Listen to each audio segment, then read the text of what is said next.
You believe that modern agriculture pioneered resilient vegetables? Pioneers and homesteaders cultivated crops capable of enduring drought, freezing conditions, and prolonged neglect. These weren't your delicate heritage tomatoes demanding constant care. Instead, they were essential survival vegetables that sustained families through harsh winters and kept homesteaders alive when all else faltered. Most of these vegetables have vanished from our gardens and supermarkets, a regrettable loss. They are hardier, more nutritious, and simpler to cultivate than much of what we plant today. Homesteading cowboys lacked the luxury of a general store when provisions ran low. They required vegetables that could store in a root cellar for months without spoiling. And one particular vegetable excelled at this more than any other. First, rutabagas. Rutabagas served as the assurance policy of frontier gardens. Plant them once, and you'd have sustenance available from October clear through April. These yellow-fleshed roots could withstand freezing temperatures while still in the ground, meaning they could be left in the field and harvested as needed throughout the entire winter. Their flavor profile is a cross between a turnip and cabbage, offering a subtly sweet, earthy taste. Cowboys would roast them over campfires, incorporate them into stews, or mash them with a touch of bacon grease. Frontier families also utilized rutabagas to feed their cattle and pigs, helping them gain weight during leaner months. What truly made rutabagas exceptional was their tendency to become sweeter after the initial frost. The cold would convert their starches into sugars, naturally enhancing their flavor. While contemporary gardeners have largely forgotten this particularity, frontier settlers ingrained it into their practices. A single rutabaga plant could yield a root weighing between 5 and 10 pounds. A successful harvest could sustain a family for months. They stored effectively in cool cellars without needing special treatment, merely packed in sand or straw to prevent desiccation. However, rutabagas weren't the sole root vegetable cowboys depended on. Next, turnips. If rutabagas were the insurance policy, turnips were the workhorse of every frontier garden. They grew rapidly, stored well, and could be planted twice annually. Turnips were ubiquitous on the frontier. Spring turnips, fall turnips, turnips in the garden, turnips in the fields. Cowboys and settlers cultivated them because they were nearly foolproof. Scatter seeds on the ground, and in 6 weeks you'd have food. While the roots were undoubtedly valuable, most people today don't realize that the greens were equally, if not more, significant. Turnip greens provided fresh vegetables in early spring, when little else was available. They were rich in vitamins that prevented scurvy and other deficiency diseases. Frontier cooks would boil the greens with salt pork, creating a dish commonly found on tables from Texas to Montana. The roots were added to stews, roasted in coals, or thinly sliced and fried. Nothing went to waste. Turnips could tolerate poor soil, drought, and cold weather, thriving in locales where other vegetables would fail. Homesteaders would sow them in newly tilled prairie sod, where the soil was still too rugged for more delicate crops. The best part was that turnips, much like rutabagas, could be stored for months in a root cellar.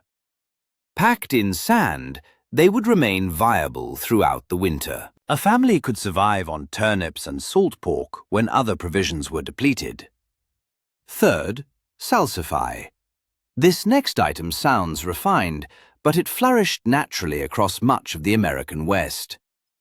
Cowboys and settlers who recognized it could freely gather it. Salsify, also known as oyster plant, possesses one of the most distinctive flavors in the vegetable kingdom.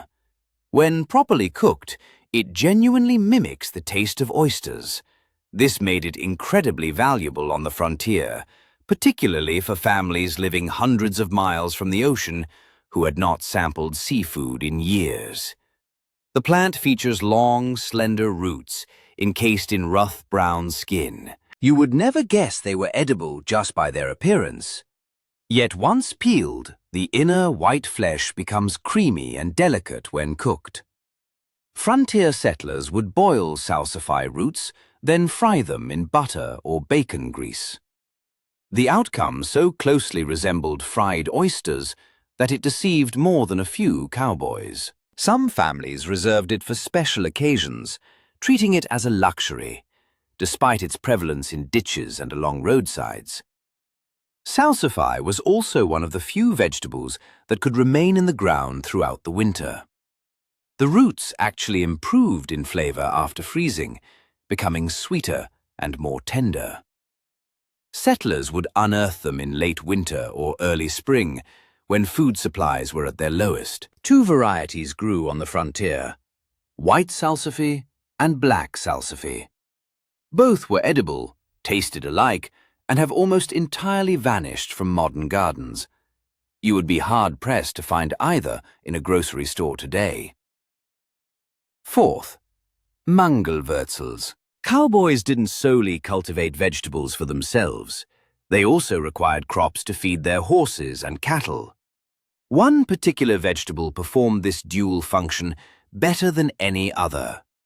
Mangelwurzels, also called mangels or field beets, were colossal roots capable of weighing 20 pounds or more. They weren't especially palatable for humans, but livestock adored them. More importantly, they yielded more food per acre than nearly any other crop. Frontier ranchers would plant entire fields of mangels to sustain their animals through winter. A single acre could produce 30 to 40 tons of roots, an astonishing quantity of food from one planting. But here's the intriguing aspect. People also consumed them, especially during lean times. Mangels could be prepared like regular beets, though they were tougher and less sweet. Frontier families would slice them thinly, boil them for hours, and serve them with salt pork or bacon. The leaves were also edible, cooked like spinach or chard. Nothing was wasted on the frontier, and mangels provided sustenance for both people and animals from a single plant. They stored exceptionally well. Packed in a root cellar, mangels would remain viable for 6 months or longer. Ranchers would harvest them in the fall, store them in barns or cellars, and feed them to livestock all winter. Modern farmers have largely overlooked mangels, replacing them with commercial feed. But for frontier settlers, these enormous roots distinguished between keeping livestock alive through winter and watching them starve. Fifth, kohlrabi. This vegetable sounds exotic, but it was actually one of the most dependable crops on the American frontier. It thrived in poor soil, survived drought, and yielded food when everything else failed. Kohlrabi resembles something from another planet, a bulbous stem that grows above ground with leaves emerging from the top. Cowboys referred to it as the cabbage turnip because it tasted like a mild, sweet cabbage with the texture of a turnip. Frontier settlers prized kohlrabi for its rapid growth. Planted in spring, you'd have food in 6 to 8 weeks. Planted again in late summer, and you'd secure a fall harvest. 2 crops from one growing season. The bulbs could be eaten raw, thinly sliced like an apple. They could be boiled, roasted, or incorporated into stews. The leaves were also edible, cooked like any other green. A single plant offered multiple meals. Kohlrabi tolerated heat better than cabbage and cold better than most root vegetables. It was the ideal crop for the unpredictable weather of the frontier. Homesteaders in Kansas, Nebraska, and the Dakotas relied on it heavily. It also stored reasonably well, not as long as turnips or rutabagas, but a solid 2 to 3 months in a cool cellar. Frontier families would harvest kohlrabi in late fall, providing fresh vegetables well into winter. German and Eastern European immigrants introduced kohlrabi to the American frontier, and it quickly proliferated. For a few decades, it was ubiquitous. Then it gradually faded as commercial farming took precedence. Sixth, Jerusalem artichokes. This next item was a cornerstone of Native American agriculture long before cowboys arrived. Frontier settlers learned about it from indigenous peoples and swiftly integrated it into their own gardens. Jerusalem artichokes are not from Jerusalem, nor are they artichokes. They are, in fact, sunflower roots, and were among the most productive vegetables on the frontier. Plant them once, and they would return year after year without any effort. The roots resemble knobby, irregular potatoes. They possess a nutty, slightly sweet taste, with a crisp texture when raw and a creamy texture when cooked. Frontier families would roast them, boil them, or slice them thinly and fry them like potato chips. What made Jerusalem artichokes special was their near indestructible nature. They thrived in poor soil, endured drought, withstood freezing temperatures, and spread aggressively. Some homesteaders even lamented their excessive ease of cultivation. Once planted, they would persist indefinitely. Cowboys and settlers would unearth the roots as needed throughout fall and winter. They could remain in the ground through severe freezes and still be perfectly edible. This made them a valuable safeguard against crop failure. The drawback? Jerusalem artichokes contain a type of sugar that humans cannot digest very well. Consuming too many could lead to significant digestive discomfort.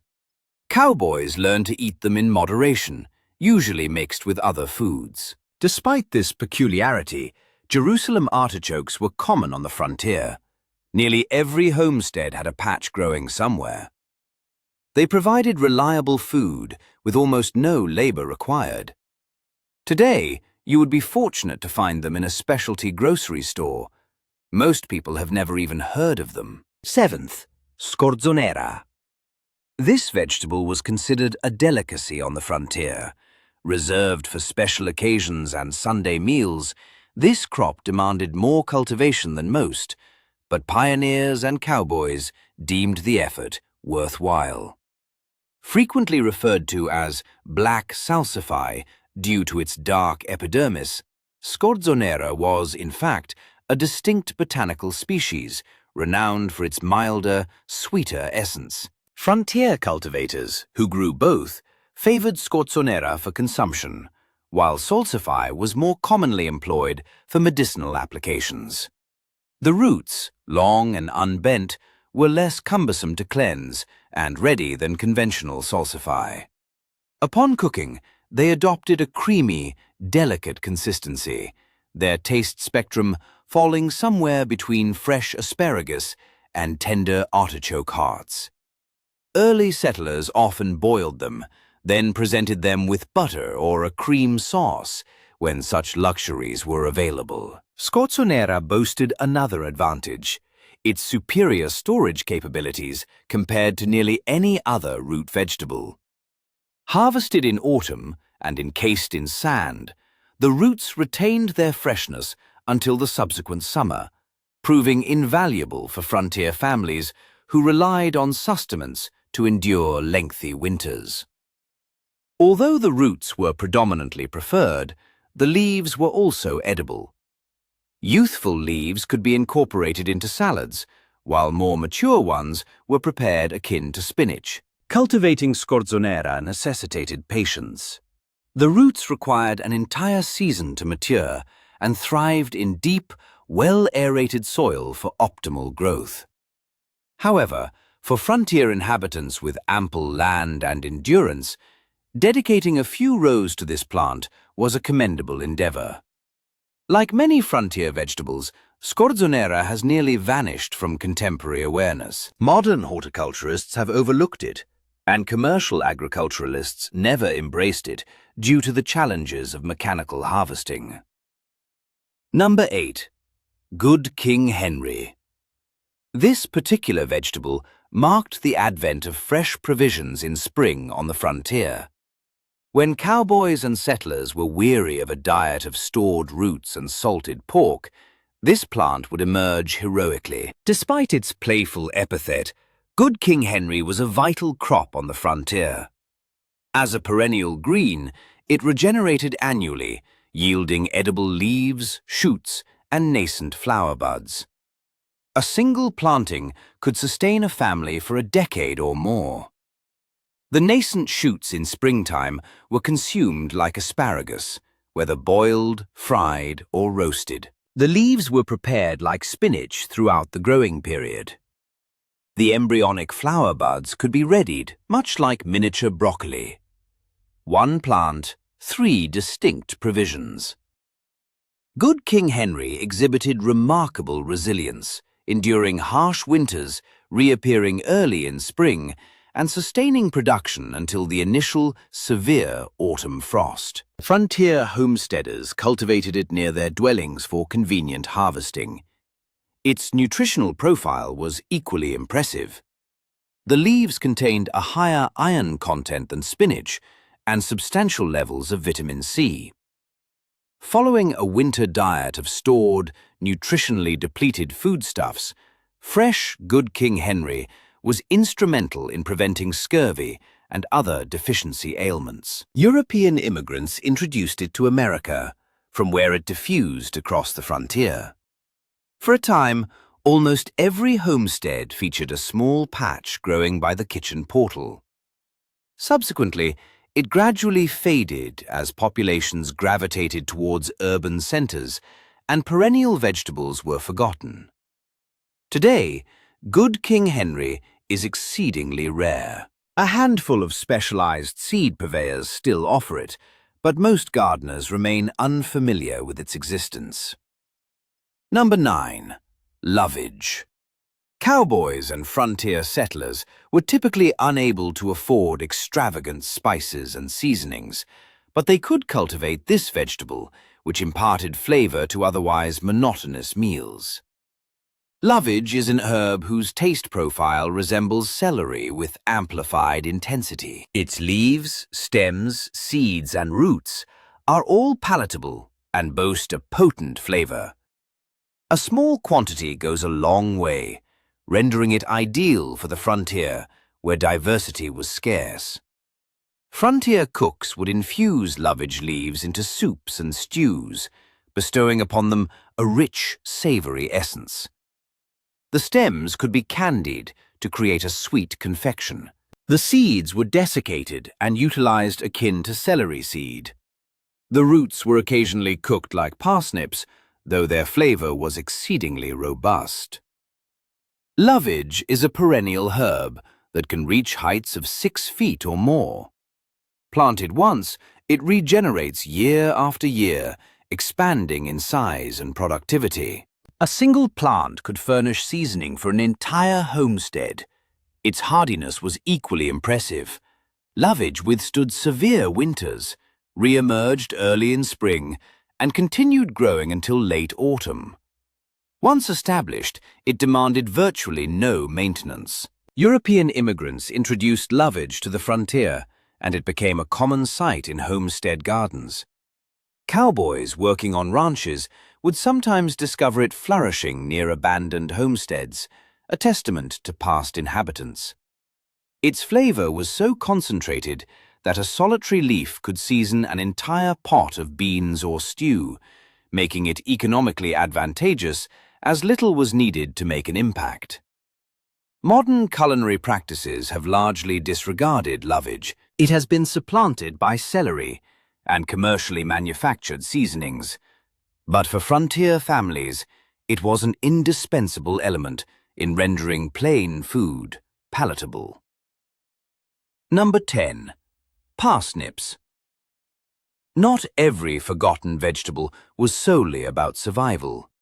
Some were cultivated because they subtly enhanced the quality of life. This particular vegetable offered something precious and uncommon on the frontier: sweetness without reliance on sugar.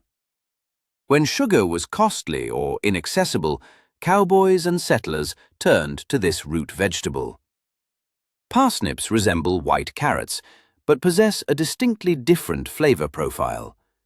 When cooked, they transform into a sweet and creamy delicacy, almost dessert-like. Frontier families would roast them in coals or bake them in Dutch ovens, crafting a sweet accompaniment that sated desires for sugar.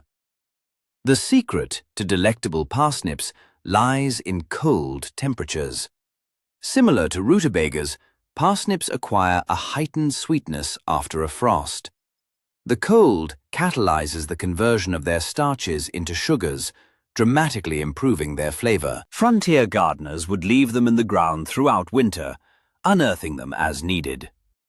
Parsnips also stored remarkably well. Stored in sand within a root cellar, they would remain viable for months. Some families would harvest them in late autumn and store them, while others left them in the ground and dug them up in early spring. They demonstrated great versatility in the kitchen. Boiled and mashed with butter, they formed a sweet side dish. Sliced and fried, they became crisp chips. Added to stews, they provided a natural sweetness that balanced savory notes. Parsnips were ubiquitous on the frontier, cultivated in virtually every garden. They were effortless to grow, prolific, and offered an exclusive quality that other vegetables lacked: inherent sweetness. Today, parsnips are experiencing a modest resurgence, yet they remain considerably less common than they were 150 years ago. Most Americans have never tasted one. Number 11. Lamb's quarters. This vegetable was so prevalent on the frontier that cowboys would forage for it in the wild, rather than undertake the effort of planting it. It grew everywhere, required no upkeep, and provided fresh sustenance when garden crops faltered. Lamb's quarters, also known as wild spinach, is technically a weed, but it is a nutritious, delightful weed that frontier families consumed routinely. The young leaves taste like mild spinach with a subtle, nutty undertone. Cowboys and settlers would gather lamb's quarters in spring and early summer when the plants were young and tender. The leaves could be consumed raw in salads or cooked like spinach. They were frequently incorporated into stews and soups to extend other ingredients. What makes lamb's quarters truly remarkable is its superior nutritional value compared to the vegetables we deliberately cultivate. Its leaves contain more protein than cabbage, more calcium than milk, and more iron than spinach. Frontier families were consuming a superfood without even realizing it. Lamb's quarters thrived in disturbed soil: gardens, fields, roadsides, anywhere the ground had been tilled. This made it incredibly common around homesteads and ranches. It didn't need to be planted, it simply appeared. Its seeds were also edible.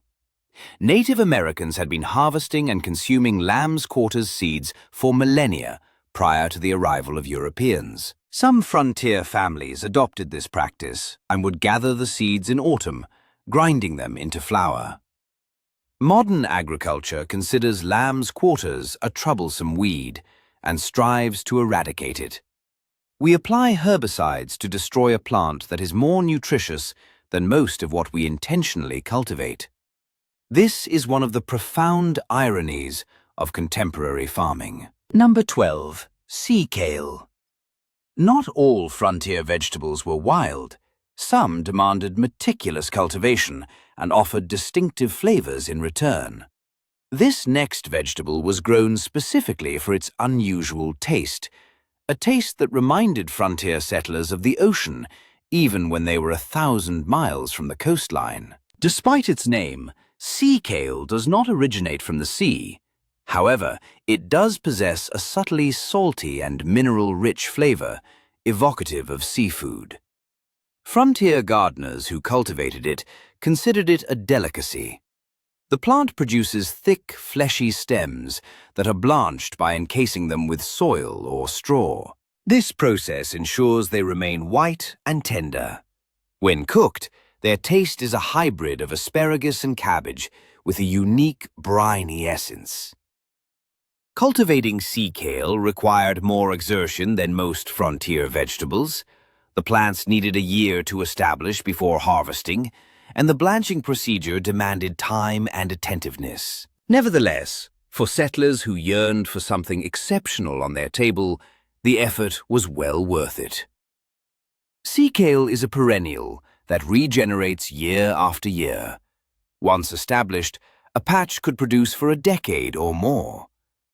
The harvest occurred in early spring, providing fresh vegetables when little else was available. European immigrants introduced sea kale to America, and it gained popularity in frontier gardens, particularly among British and German settlers who recollected it from their homelands. Today, sea kale has almost entirely vanished from American gardens. Seeds are difficult to acquire, and most gardeners have never encountered it.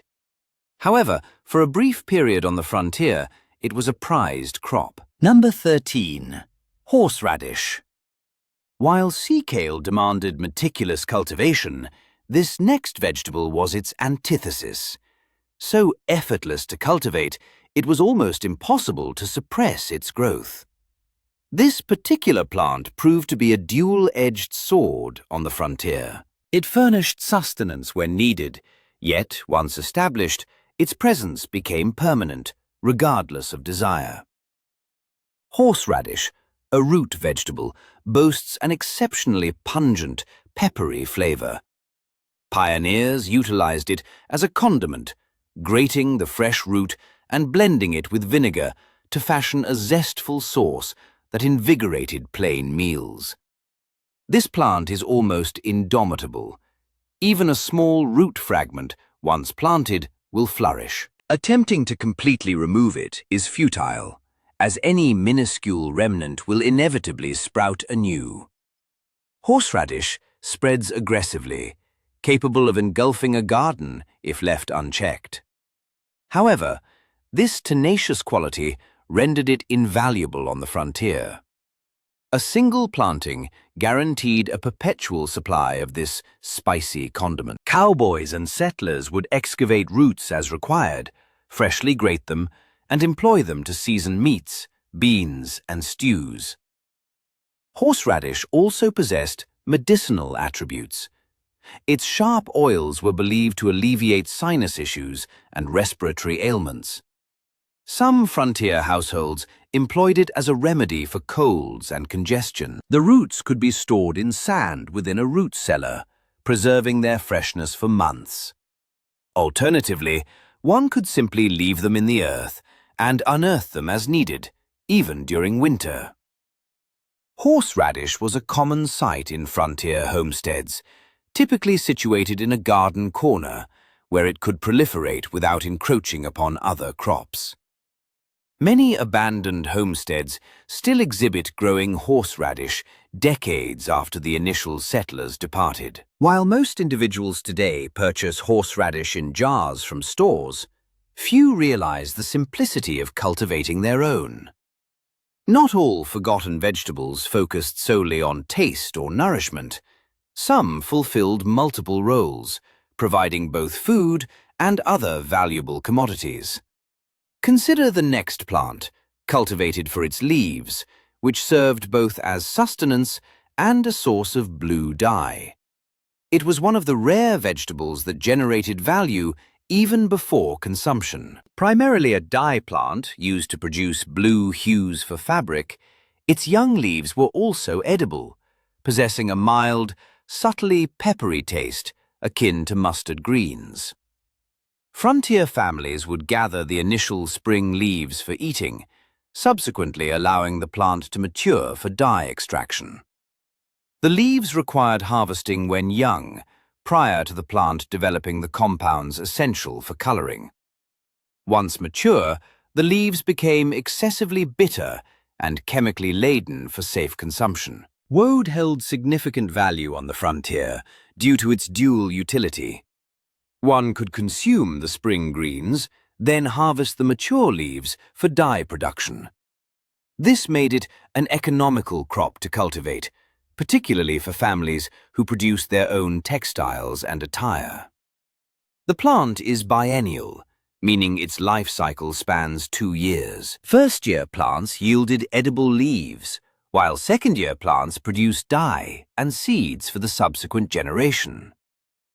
European settlers introduced woad to America, and it became prevalent in frontier gardens.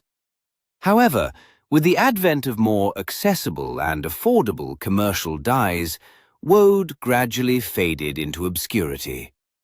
Today, it is nearly impossible to locate. Finally, the vegetable at number 15 epitomizes the exceptional qualities of frontier crops. It was resilient, dependable, and prolific even under adverse conditions. Orach, also known as mountain spinach, is a leafy green that thrives in poor soil, endures drought, and continues to produce even in hot weather when conventional spinach wilts and perishes. Frontier gardeners valued it because it filled the void when other greens failed. Its leaves taste remarkably similar to spinach, though slightly saltier and more mineral-rich. They can be consumed raw when young, or cooked like any other green.